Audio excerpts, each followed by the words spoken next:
આમ આદમી પાર્ટીની પત્રકાર પરિષદમાં આપ સૌનું સ્વાગત છે।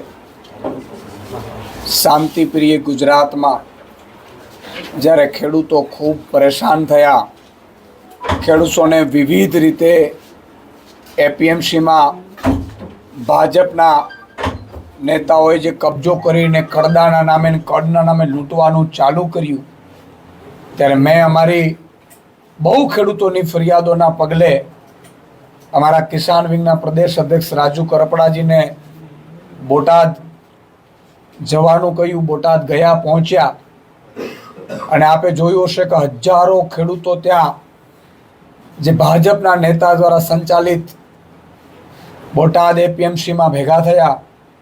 હજારો ખેડૂતો એક જ માંગ કરી રહ્યા હતા કે કડદા સિસ્ટમ બંધ કરો, અમારી લૂંટ બંધ કરો।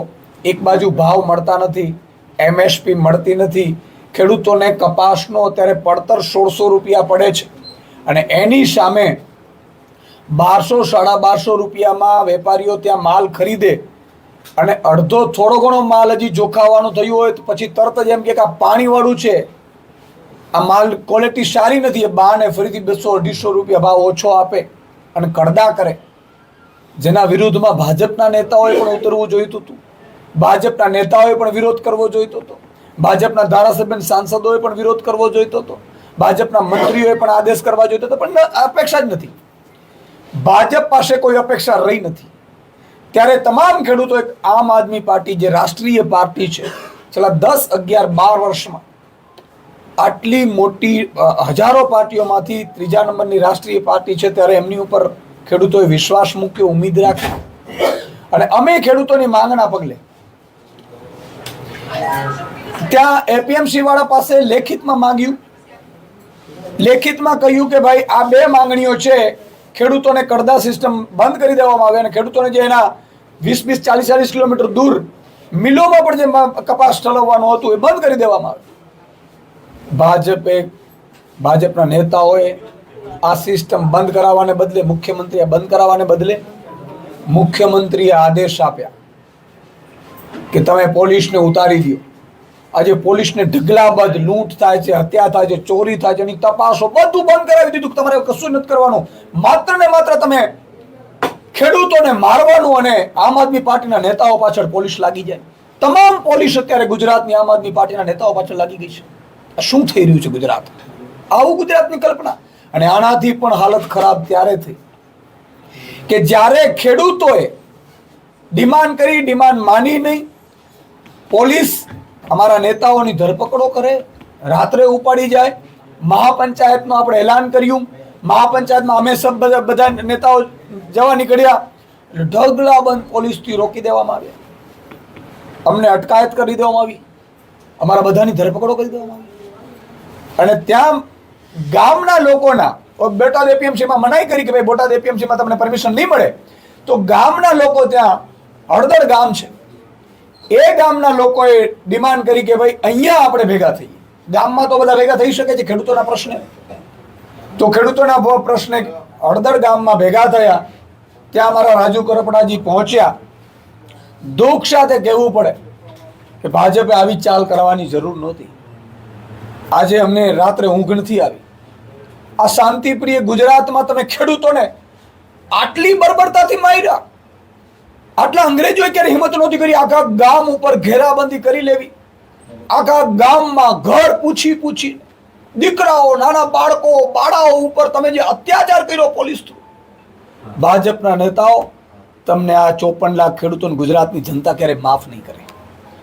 શાંતિપૂર્ણ રીતે સભા પંચાયત ચાલી રહી હતી, ચર્ચા ચાલી રહી હતી, ખેડૂતો બધા સાંભળી રહ્યા હતા, ચારે બાજુથી ભાજપના કેટલાક નેતાઓ પથ્થરબાજી શરૂ કરે છે અને પથ્થરબાજી શરૂ થયા પછી પોલીસ ઢગલાબંધ ત્યાં આવી જાય છે અને પોલીસ પણ લાઠીચાર્જ ભાજપના ઈશારે જે ગામ ઉપર જે કબજો કર્યો છે, ઈશ્વર જુએ છે, ભગવાન જુએ છે। આ રીતે ક્યારેય અંગ્રેજો 200 વર્ષ શાસન કર્યું પણ ક્યારેય ગામ ઉપર આખા કબજા કરીને ગામના ગામ ઉપર તમે જો મીડિયા વાળાને મૂક્યા નહીં, પત્રકારો બહેનોને ઉપાડી ગયા, બહેનોની અટકાયતો કરી જેથી કરીને કોઈ વિડીયો બનાવી ન શકે। આના માટે તમને ગુજરાતમાં સત્તા ખેડૂતોએ મધ્યમ વર્ગે પ્રજાએ આપી છે। આપણા રૂવાટા ઊભા થઈ જાય. અત્યારે એનાથી પણ બર્બરતાની વાત આ મુખ્યમંત્રી બધું જાણે છે. મૌન મુખ્યમંત્રી, આવા નવાલા મુખ્યમંત્રી મેં જિંદગીમાં જોયા નથી. હું નરેન્દ્રભાઈને અપીલ કરીશ કે આવા નવાલા મુખ્યમંત્રીઓને મારે કોઈ જરૂર નથી. ગૃહમંત્રી, મુખ્યમંત્રીઓ શું કરે છે? એના પ્રદેશ અધ્યક્ષને મીઠાઈઓ વહેંચે છે. એક બાજુ ખેડૂતો ઉપર બર્બરતાપૂર્વક તમે હુમલાઓ કરાવડાવો છો, એને ઉશ્કેરો છો, અને ઉપરથી આમ આદમી પાર્ટીના ઉપર આરોપ મૂકે છે. ભાઈ, પોલીસ તમારી, આખા નેતાઓ તમારા, એપીએમસી ઉપર કબજા તમારા, અને આપણો આરોપ આમ આદમી પાર્ટી ઉપર, અને અમારા લોકોની તમે ધરપકડો કરી લીધી છે. અમે તો કઈ નીકળી નથી શક્યા. આનાથી પણ બર્બરતાની વાત જુઓ તમે. ગામ આખામાંથી મેં સાંભળ્યું છે, હજી સુધી એફઆઈઆર ની કોપી નથી આવી, 250 જેટલા યુવાનોની, મહિલાઓની, બહેનોની ધરપકડો કરી છે. એને પાણી સુધા આપવામાં નથી આવ્યું, ખાવામાં નથી આપ્યો. સંપર્ક અત્યારે મારો નથી, હમણાં હું તપાસ કરી રહ્યો હતો જ્યારે ચાલુ રસ્તામાં હતો ત્યારે. એમને માનવ અધિકારના જે હકો મળે છે આપણા, એનાથી પણ વંચિત રાખી દેવામાં આવ્યું છે. ગામને જાણે દુશ્મન બનાવી દીધો છે. આ હદે તમે અત્યાચાર કરશો. આખા ગુજરાતમાં ભાજપની જે આ નિમ્ન કક્ષાની નીતિથી ગુજરાતમાં રોષ છે, અને અમે એટલાથી અટકવાના નથી. તમે ચાહે જેટલા પણ ધરપકડો કરો, પોલીસને ઉતારો. પોલીસને પણ મારે કહેવું છે કે તમે ભાજપના ઈશારે ક્યાં સુધી કરશો? તમારા સંતાનો તમને ઠપકો આપશે. તમે પણ ખેડૂતના દીકરાઓ છો, તમારા માતા પિતા ખેડૂત છે, એમણે પેટા પાટા બાંધી અને તમને ભણાવ્યા છે. તમને એટલા માટે ભણાવ્યા કે તમે અંગ્રેજોની જેમ ભાજપની ગુલામી કરો. આજે અંગ્રેજોની જેમ અંગ્રેજમાં આપણે કેટલાક લોકો રૂપિયાની લાલચે ગુલામી કરતા હતા, એમ પોલીસવાળા ગુલામી કરે છે. આમ આદમી પાર્ટીની સાથે હજારો પોલીસ કર્મચારીઓ ગામડે ગામડે ગોઠવી દીધા જ બધા. શું ભાઈ, આ શું જરૂર છે તમને આવું બધું કરવાની? આનાથી મોટી વાત અમે અહીંયાથી અટકવાના નથી. આજે હું જાહેરાત કરું છું, આમ આદમી પાર્ટી માત્ર બોટાદ કડદા માટે નહીં. સારું થયું ભાજપની અણાવડતના કારણે આ મુદ્દો મોટો બન્યો, પણ આ જે હિંસા થઈ છે એને કોઈ પણ ભોગે આમ આદમી પાર્ટીનો કાર્યકર્તા તરીકે, અધ્યક્ષ તરીકે કે ગુજરાતના નાગરિક તરીકે સ્વીકાર્ય નથી.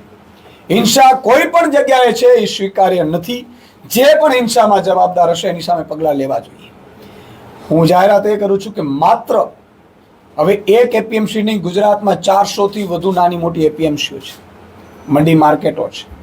આમ આદમી પાર્ટીએ નક્કી કર્યું છે કે 100 જેટલી ટીમો આગામી સમયમાં અમે બનાવીશું. સાથે સાથે હું તમામ ખેડૂતોને આહવાન કરું છું કે તમે તમારી એપીએમસીમાં જ્યાં ત્યાં લૂંટ ચાલતી હોય, ત્યાં ગડબડો ચાલતી હોય, ત્યાં તમને માની લો કે લાગતું હોય કે આજે આ એપીએમસીઓમાં કડના નામે મગફળી વેચવા જાય તો કડના નામે 500-700 ગ્રામ કાપી લે છે, 2,000, 5,000 રૂપિયો તમને લાંચ લેતા હોય, તો એના માટે આજે નંબર જાહેર કરીશું.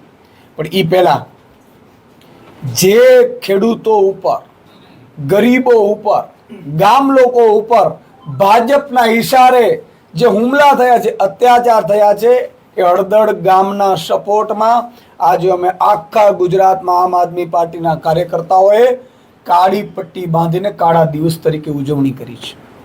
અમે શાંતિપ્રિય ગુજરાતમાં ક્યારેય અશાંતિ ઈચ્છતા નથી, પણ ભાજપ પણ ના ભૂલે કે તમારી સરકાર બદલતાની સાથે જેણે જેણે ફોન કર્યા છે પોલીસને, જેણે આ ઉશ્કેરવાના ધંધા કર્યા છે, એમની 2 વર્ષ પછી પણ તપાસો ખુલશે.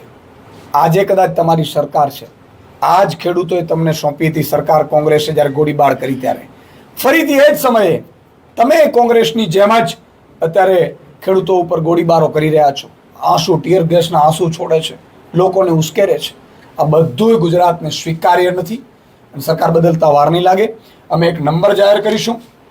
આ નંબર આમ આદમી પાર્ટી હેલ્પલાઇન નંબર છે. હું અમારા નેતાશ્રીઓને પણ આ હેલ્પલાઇન નંબર છે. તમામ ખેડૂતોને મારી વિનંતી છે, જ્યાં પણ માલ વેચવા જાઓ, તમને લાગે કે અહીંયા ગડબડ થાય છે, તમને લાગે કે અહીંયા લાંચ લેવાય છે, તમને લાગે કે અહીંયા ભાજપ પર ત્રાસ કરે છે, તમે આ મોબાઈલ નંબર ઉપર મિસ કોલ મારજો. આ મોબાઈલ નંબર ઉપર મિસ કોલ મારશો, અમારી ટીમ તમારે ત્યાં આવશે. કોઈએ ચિંતા કરવાની જરૂર નથી. ખેડૂત માટે આમ આદમી પાર્ટીનો એક એક સૈનિક, ખેડૂતો, ગરીબો, વંચિતો, શોષિતો માટે જેલથી અમે ડરવાના નથી. અમે જેલથી નથી ડરવાના. અમે ગોળી ખાવા પણ તમારા માટે તૈયાર છીએ. બધા ખેડૂતોને મારી વિનંતી છે અને આ ખેડૂતો માટે અમે કરી રહ્યા છીએ. કોઈ રાજનીતિક કાર્યક્રમ નથી. બોટાદમાં પણ કોઈ રાજનીતિક કાર્યક્રમ નહોતો. બોટાદમાં પણ જે હતો એ પણ ખેડૂતો સાથેની મિટિંગ હતી, પંચાયત હતી. અહીંયા પણ ખેડૂત પંચાયતનું મેં કીધું તો એલાન કર્યું હતું. અમને બોટાદ એપીએમસીમાં મંજૂરી ના મળી, ના ગયા, અમને ન જવા દીધા. તો હળદર ગામના લોકોએ કીધું કે અહીંયા અમને મળી લ્યો. અને મળવામાં પણ જે તમે લોકોને ઉશ્કેરીને કેટલાક બુટલેગરો મેં સાંભળ્યું છે એના થ્રુ પથ્થરબાજી કરાવીને જે ખેલ કર્યા છે, ભગવાન જુએ છે. તમારી કદાચ સરકાર છે, તમે બધું છુપાવડાવી લેશો. ઈશ્વર ક્યારે કોઈને માફ નથી કરતો. અને આ કાળા દિવસ તરીકે ગુજરાતમાં ઉજવણી થશે, સમજી લેજો તમે. આજે ગુજરાતની આશા અપેક્ષા ઉપર ભાજપે દાંત વાળી દીધો છે. ખરી ઉતરતી નથી ભાજપ. એટલે મારી આપ સૌને વિનંતી છે, ગુજરાતના તમામ ખેડૂતોને વિનંતી છે કે આપણે ક્યારેય હિંસાના રસ્તે જવું નહીં. ગમે તેટલા લોકો, ગમે એ લોકો ઉશ્કેરશે, 5 લોકો આવશે ભાજપ વાળા, પથ્થરબાજી કરશે, આપણે ઉશ્કેરવાનો નહીં, ઉશ્કેરાવાનો નહીં. આપણે કોઈ દિવસ તોડફોડમાં જવું નહીં. આંદોલન ત્યારે જ સફળ થાય છે જ્યારે શાંતિપ્રિય હોય છે. આંદોલનમાં ઘૂસપેટિયા ઘૂસતા જ હોય છે. એટલે ગઈકાલે પણ જે ચાલ એ લોકોએ કરવામાં આવી અને એટલે જ મારી અટકાયત કરી દેવામાં આવી કે જેથી કરીને અમે પહોંચી ન શકીએ. અમે પહોંચીએ નહીં એટલે મેનેજ કદાચ થવા ઓછું થાય. પણ આ વાત સાથે ગુજરાતની જનતા સહમત થશે કે આ ખેડૂતોની લડાઈ છે. હું ભાજપના નેતાઓને પણ અપીલ કરું છું, આવો ખેડૂતોના સમર્થનમાં, જેને જેને ખેડૂતના મત જોઈએ છે. હું ભાજપના મંત્રીઓને, સાંસદોને પણ અપીલ કરું છું, આવો ખેડૂતોના સમર્થનમાં. તમે પણ નિવેદન કરો ખેડૂતોના સમર્થનમાં. અને ખેડૂતોના પ્રશ્નો છે, અમારા કોઈના પ્રશ્નો નથી, અમારા ઘરના કોઈ પ્રશ્ન નથી. અને ખેડૂતોના પ્રશ્નો માટે આમ આદમી પાર્ટીની સુદાન ગઢવી જ્યાં સુધી આ ખોડિયામાં પ્રાણ છે ત્યાં સુધી લડતા રહેશું. તમારામાં જેટલી તાકાત હોય, જેટલી કલમો લગાડવી હોય, જેટલી પોલીસ લગાડવી હોય એટલે લગાડી દેજો. અમે ખેડૂતો માટે આર અને પારની લડાઈમાં લડવા માટે નીકળ્યા છીએ. અને તમામ એપીએમસીઓમાં કડદા અને કડકાન થાય છે. અને હજી પણ ટેકાના ભાવે જે તમે ગડબડી કરવાના છો, એક પણ ભાજપના નેતાને કહું છું, ટેકાના તમે જે કોન્ટ્રાક્ટ લો છો તમે સમજી વિચારીને લેજો. આ વખતે તમે ટેકાના ભાવમાં પણ કડદા નહીં કરી શકો. આ વખતે અમારી ટીમો એપીએમસીમાં ઊભી રહેશે. એટલે તમારા કડદા આજથી બંધ છે. ખેડૂતોને લૂંટાવાનું બંધ છે. ભલે અમારી સરકાર 2 વર્ષ પછી આવે, પણ આ લડાઈ ખેડૂતોના જે સંઘર્ષની શરૂ થઈ છે એ ક્યારેય અટકવાની નથી. એક ભાઈ, હા,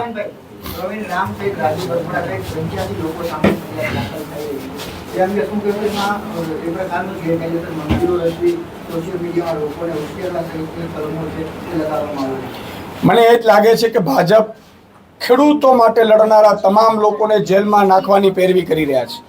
આજે રાજુ કરપડા, પ્રવીણ રામ સહિત નેતાઓ અમારા પહોંચ્યા તો એમાં ગુનો શું છે? શું ખેડૂતો માટે લડવું એ ગુનો છે? ખેડૂતો માટે ઊભો રહેવું એ ગુનો છે? ખેડૂતોનો અવાજ ઉઠાવવું એ ગુનો છે? અને જો ભાજપ અમારા નેતાઓ ઉપર કલમો લગાડશે, FIR કરશે, તો 54 લાખ ખેડૂતો ભાજપનો એક પણ કાર્યક્રમ ગામમાં થવા નહીં દે. આ લોકોની વિકાસ યાત્રાઓ ફોક જશે અને ખેડૂતો ક્યારેય ચૂપ નહીં બેસે. અમે અમારી ઉપર FIR કરશે, અમને વાંધો નથી, પણ મારે તો એ કહેવું છે કે અમને ફાંસીએ લટકાવો. મને એવું મેસેજ મળ્યા છે હળદર ગામના સેંકડો લોકોને, છોકરાઓ છોકરીઓને બિચારાઓને અત્યારે પૂરી દીધા છે. નિર્દોષ લોકો ઉપર લાઠીચાર્જ કર્યું છે અને ખૂબ માર માર્યું છે. અત્યારે એને જમવાનું તો દૂર, પાણી પણ આપવામાં નથી આવતું. જો આ સાચી વાત હોય તો ગુજરાતનો એક પણ નાગરિક, અમદાવાદ, વડોદરા, સુરત, રાજકોટની પણ જનતાની આત્મા જાગી છે, એ પણ તમને માફ નહીં. પોલીસે એવું કીધું છે કે આ સભા માટે કોઈ મંજૂરી જ લેવામાં આવી નથી, એટલે આ સભા જ ગેરકાયદેસર હતી. અમે મંજૂરી લઈ શકતા હતા સભા માટે? અરે હું એ જ કહું છું ને કે અમે સભા માટે મંજૂરી લઈએ એ પહેલા તો પોલીસે તો ના પાડી દીધી હતી. અમે એપીએમસીમાં પછી ના પાડી કે ભાઈ મંજૂરી નથી મળી. તો અમે એક ગામમાં તો આપણે ભેગા 2-5 લોકો ભેગા થઈ શકીએ કે એમાં મંજૂરી શેની જરૂર હોય? આજે હું એમ કહું છું કે અમે પછી મંડપ તો રચ્યો નતો, સ્ટેજ તો હતો નહીં. અમે લોકો પછી નક્કી એવું કર્યું કે ભાઈ હળદર ગામમાં 25 લોકો છે, 50 લોકો ભેગા થાય છે, આપણે હળદર ગામમાં જઈએ. ગામ લોકોએ કીધું કે અહીંયા આવો અમારી પાસે. તો એમાં મને લાગે છે કે તો 18,000 ગામડાઓ છે, 18,000 ક્યાં મંજૂરી લેવા જશે? 2-5 લોકો નતા, મોટી સંખ્યામાં લોકો એકઠા થઈ ગયા છે. લોકોનો રોષ છે ભાજપ પ્રત્યેનો, ભાજપના કડદા પ્રત્યે, ભાજપના નેતાઓ પ્રત્યે રોષ હતો. એટલે ખબર પડી કે લોકો અહીંયા આવે છે, સુદાનભાઈ, રાજુભાઈ, એટલે લોકો અહીંયા એકઠા થયા. પણ અમે શાંતિપૂર્ણ રીતે સભા ચાલુ હતી, બધા લાઈવ જોઈ લેજો. અને પથ્થરબાજી કરી છે ભાજપના સમર્થિત લોકોએ કરીને, માહોલ બગાડ્યો છે, પોલીસને હુકમ કરવામાં આવ્યું છે. આ વાત દરેક વખતે ભાજપ આવા આંદોલનો તોડે છે. પાટીદાર અનામત આંદોલન વખતે પણ જોઈ લો તમે શું કર્યું હતું. ભાજપે ખેલ કર્યા હતા, બધાને ખબર છે. ક્ષત્રિય આંદોલન વખતે ભાજપે શું કર્યું હતું બધાને ખબર છે. એટલે ખોટા કેસો કરે, ખોટા કેસોના કારણે દબાવે, કોઈ બહાર ન આવે. આ કેસને એફઆઈઆર શું કામ કરી છે ભાઈ? કે ગુજરાતનો 54 લાખ ખેડૂતને મેસેજ આપવા માંગે છે, અમારી સામે તમે બોલશો, અમારી સામે અવાજ ઉઠાવશો, અમારા કરદા પડતા બંધ કરશો, અમારી લૂંટ બંધ કરશો તો તમને પોલીસ થ્રુ અંગ્રેજો જેમ પીડિત કરતા હતા ને તમને અમે જેલમાં પૂરી દેશું, તમને ધક્કા ખવડાવીશું, તમને અમે મારીશું પોલીસ થ્રુ. અને એટલા માટે ખેડૂતોને આ મેસેજ આપવા માટે પોલીસ ફરિયાદ કરી છે. ઈસુદાનભાઈ, આ સમગ્ર ઘટના બાદ બોટાદના ધારાસભ્યો તમે સંપર્ક કર્યો હતો કે આ કોઈ ઘટના થઈ છે, એમાં એમનો શું મત છે કે શું અભિપ્રાય છે? એ એનું તમે કરી લેજો, એમાં તો અમારે તો શું કરવાનું. અમે અમારા ખેડૂતો માટે લડીએ છીએ. માત્ર બોટાદ નહીં, ગુજરાતની તમામ એપીએમસીમાં 400 એપીએમસીમાં આમ આદમી પાર્ટીની ટીમ જશે અને ભાજપની તાકાત હોય એટલી રોકી લે ને જેટલી એફઆઈઆર કરવી ને એટલી કરી લે. અમારા હજારો કાર્યકર્તાઓને જેલમાં નાખવા તો નાખી લે.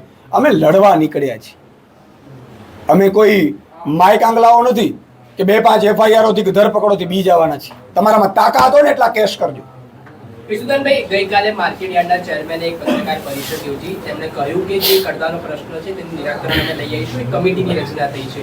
શેમાં કમિટી? એમાં આરોપ કર્યા છે કે આમ આદમી પાર્ટીએ પોલિટિકલી મુદ્દો બનાવી. હું એમ કહું છું, આમ આદમી પાર્ટી વાળો પોલિટિકલ મુદ્દો પડે મૂકો ને આમ આદમી પાર્ટીને. તમે લોકો લિખિતમાં કેમ ખેડૂતોને ન આપ્યું ભાઈ? 2 મિનિટનું કામ છે. અને હું તો એ એપીએમસી ના ચેરમેન ની તો છોડો, મુખ્યમંત્રીને ખબર ન પડી 10,000 ખેડૂતો ત્યાં ભેગા થયા છે. મુખ્યમંત્રીએ કરવાનું શું હતું? જો મુખ્યમંત્રી સાચા હોત, સારા હોત, દાદા ભગવાનમાં માનનારા હોત, માયકાંગલા ન હોત, ચાપલાસા ન હોત, તો મુખ્યમંત્રીએ તરત કહેવાની જરૂર હતી કે રાજ્ય રજિસ્ટ્રારને કે આ એપીએમસી ની તમામ બોડી બરખાસ્ત કરો, જે કરદા પ્રથા કરે છે એને બધાને બહાર કરો, એના ઉપર કેસ ઠોકો, પોલીસ ફરિયાદ કરો અને તમામ એપીએમસીમાં ગુજરાતની ડિસ્ટ્રિક્ટ રજિસ્ટ્રારો છે, ડીઆર, એને સૂચના આપો અને એક પણ ખેડૂતોનું શોષણ ના થવું જોઈએ. આ મુખ્યમંત્રીનું કામ છે. એટલા માટે એને ચાર્ટર મગાડવા માટે કે નહીં, ભાજપની કમલમમાં જવા માટે પ્લેન ને ચાર્ટર પ્લેન ગાડીઓ નથી આપતા આપણે. પણ આ મુખ્યમંત્રીઓ પાસેથી મિત્રો હવે કોઈ અપેક્ષા રાખવાની જરૂર નથી. કારણ કે 30 વર્ષના શાસનમાં અહંકાર એટલો આવી ગયો કે જેમ રાવણને અહંકાર આવ્યું હતું, અત્યારે ભાજપના જે મોટા નેતાઓ છે, મંત્રીઓ, મુખ્યમંત્રીઓ, એમાં રાવણનો આત્મા બેસી ગયો છે. ઓકે.